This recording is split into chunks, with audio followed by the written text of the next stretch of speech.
2026-এর বিধানসভা নির্বাচনকে সামনে রেখে বীরভূমের রামপুরহাটে জোরদার জনসংযোগে নামলেন বিজেপি প্রার্থী ধ্রুব সাহা।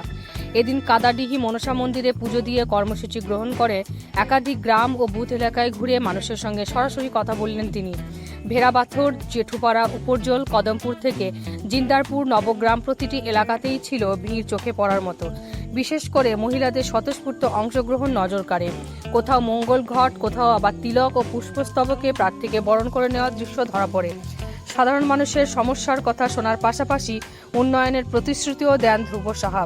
দলীয় কর্মীদের দাবি, এই জনসমর্থনই 2026-এ পরিবর্তনের ইঙ্গিত দিচ্ছে।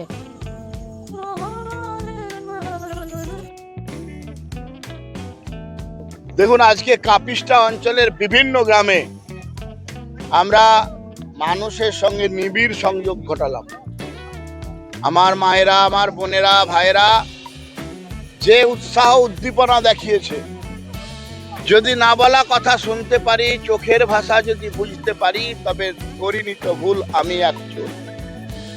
বাংলার মানুষ, বীরভূমের মানুষ, রামপুরহাটের মানুষ, কাপিস্টার মানুষ বলছে বিজেপি আসছে, তৃণমূল যাচ্ছে।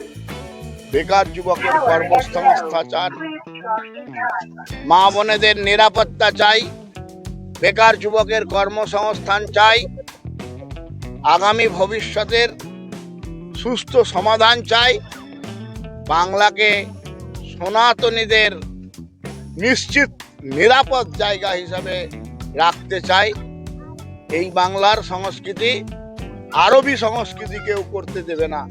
তাই বিজেপির সরকার চাই, মানুষ বলছে বাঁচতে চাই বিজেপি, তাই মানুষ বলছে পাল্টানো দরকার, চাই বিজেপি সরকার।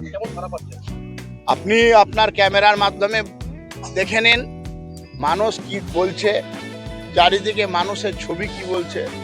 মানুষের ছবি বলছে যে বিজেপি আসছে। অভূতপূর্ব সারা, এই সারায় আমি অভিভূত, আপ্লুত, আমি কৃতজ্ঞ। কাপিস্টার আপামোর মা, বোন, দাদা, ভাই সকলের কাছে এই ভালোবাসায় আমি অভিভূত।